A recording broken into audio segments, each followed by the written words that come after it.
Hello guys, welcome to my YouTube channel Baddy Maths. आज बात करने वाले हैं हमारे पास एग्जांपल नंबर 8 के बारे में। ठीक है, देखो इसमें भी ना तुम्हें कुछ पहाड़ तोड़ना नहीं है। देख, बहुत सिंपल सा क्वेश्चन है, बस तुम्हें समझना है इसके अंदर भाई होता क्या है। हम इतना पढ़ेंगे, फैक्टराइज दिस, हमें सिर्फ इसका फैक्टर निकालना है। ठीक है, उसके उसके बाद तो सारी सारी पागलपंती लिखी हुई है कि क्या क्या है क्या क्या नहीं है। ठीक, अब सुनो क्या लिखा है मेरे पास। 6x² प्लस 17x+5 कह रहा भाई तुम इसका ना फैक्टर कर दो। मेरा मानना है इस क्वेश्चन को करना बहुत इजी होता है अगर तुम हल्का सा ध्यान दो तो। ठीक है, अब सुनो। तो मेरे पास है लिखा हुआ है यहाँ पे 6 को इससे, जो सबसे आगे का नंबर है ना, उसको लास्ट से मल्टीप्लाई कर दो। अच्छा, अगर आगे कोई सा नंबर नहीं हुआ तो 1 से कर देना लास्ट वाले को। ठीक है, तो लगेगा 6×5 = 30। ठीक है, 30 आ गया भाई। 30 का फैक्टर करो, 2 से करेंगे 15। ठीक, 3 से किया 5, और हमने फिर 5 से किया तो 1। इस तरीके से अब ये जो 3 नंबर है, एक नंबर, दूसरा नंबर, तीसरा नंबर, इन 3 नंबर से ऐसे जुड़े बनाओगे 17 आ जाए। ये जो बीच का नंबर है ना, ये आना चाहिए। ठीक है, जिसका आगे बल्ले बल्ले, वरना फिर बाकी हम बैठे हैं यहाँ पे। अब सुनो भाई साहब, 5×3 = 15। ठीक है, तो क्या बोले मैं 15 और +2, तो बस आ गया 15 2 17। ठीक है, आ तो गया 17 लेके आना मेरे को। तो दोनों के आगे बस लगा दो एक्स एक्स और तुम्हारा मैटर सॉर्ट। ठीक, अब सुनो, अगर मेरे पास ऐसा होता कि भाई इसके आगे ना प्लस के बदले माइनस लिखा होता, मैं क्या करता उस टाइम, तो दोनों के आगे माइनस माइनस, ये चीज है। ठीक है, बाकी तो बात की बात ही। अपनी इतनी बुद्धि लगा लोगे कि इन 3 नंबर से जोड़ के हमें कैसा तरह लेके आना है।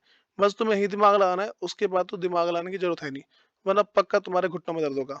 अब सुनो, तो 6x², हम लिखेंगे इसके बदले ये वाली स्टेटमेंट। ठीक है, ये जो लाइन है ये वाली, 15x+2x+5 = 0। एक मेरे पास है ये, और एक है ये। इन दोनों में से ले लो तुम कॉमन। कॉमन कैसे लेंगे वो देखो, बहुत स्मूथ तरीका बताऊंगा, बस उस लाइन को एग्जाम में लिख के बताना भाई। ठीक है, वो ट्रिक है। जैसे मान लो कि 6 है, 6 का फैक्टर करो। अगर मैं 6 का फैक्टर करता हूँ, 2 3 और 3 से 1, तो 6 का फैक्टर क्या आएगा, 2 × 3, और 2 बार है मेरे पास यहाँ पे x। ठीक, 15। ठीक है, 15 का अगर फैक्टर करता हूँ, तो 15 करेगा पहले 3 से 5, 5 से 1, तो लिखा प्लस, यहाँ आ गया 3×5, और यहाँ पे एक बार x, प्लस 2 का फैक्टर क्या ही करोगे, 2 का 2 ही रहेगा, 2x का फैक्टर वही रहेगा। ठीक है, तो बस इतना =0। देखो क्या करना है मुझे, इसमें से ये जो है यहाँ तक की महाभारत और यहाँ तक की रामायण, ठीक है, इन दोनों में से हमें कॉमन लेना है।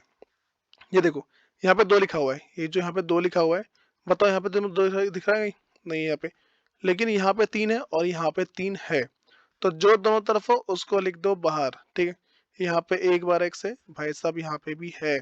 ठीक है, तो इसको भी लिख दो बाहर। यहाँ पर एक और है क्या, नहीं है, तो क्या क्या बच गया मेरे पास, है बच रहा है 2 बच रहा है और x बच रहा है। ठीक है, तो ये 2x, अंदर क्या बच रहा है, यहाँ बचा 5। ठीक है, ये लो भाई साहब शुरू हो जाओ। तुम्हें इन दोनों में दिख रहा है कुछ, जैसे यहाँ पे 2 है, यहाँ पे 2 नहीं है, यहाँ x है, यहाँ पे x नहीं है, तो दोनों में से कुछ भी कॉमन नहीं है। जब तुम्हारे दोनों में से कुछ भी कॉमन ना हो, बस सिंपल, तो तुम्हारा क्या निकलेगा, 1 कॉमन निकलेगा। ये प्लस का है ना, ये प्लस का, इसीलिए प्लस का यहाँ मैंने प्लस ही लिखा है। ठीक, और +1, और बाकी तुम्हारा क्लोज x+5। ठीक है, ये लो भाई साहब, हो गया मैटर सॉर्ट। 3x, 2x+5, यहाँ +1, और ब्रैकेट में 2x+5। ठीक, तुम्हारे दोनों ब्रैकेट का सेम आना चाहिए। अगर तुम्हारा ब्रैकेट का सेम नहीं है, समझ लेना तुम अपना आंसर गलत कर रहे हो। ठीक है, अब सुनो, तो 3x इसे लिखा है यहाँ पे। ठीक है, और +1, अगला ब्रैकेट में है 2x+5। अच्छा देखो भाई, जिन बच्चों का ना ब्रैकेट वाला सेम ना आए, ठीक, तो यहाँ पे क्या है कि तुम्हें करना ही है, तुम्हारा जो क्वेश्चन ऊपर से कहने का गलत आ रहा होगा। बहुत बार ऐसा होता है कि एग्जाम में क्वेश्चन गलत आ जाते हैं। ठीक है, अब ये नहीं कि हाँ भाई तुम 30 बन जाओ फिर जाके बोलो जी हमारा क्वेश्चन तो एग्जाम में गलत आया था। ठीक है, बल्कि तुम ही गलत कर रहे हो।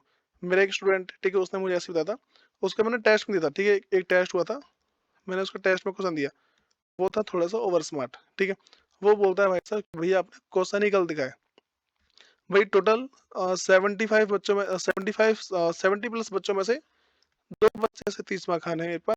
वो बोलते हैं कि भैया आपने क्वेश्चन गलत लिखा हुआ है, ठीक है। तो नॉर्मली ये बात है, ठीक है। तो तुम मत समझना कि हाँ भाई तुमने क्वेश्चन गलत दिया हुआ है, ये तुम्हारा जो आंसर है वो गलत हो सकता है, ठीक। तो ये हमारे पास इसका आंसर है। तो फिर मिलते हैं इसकी नेक्स्ट वीडियो के अंदर। धन्यवाद।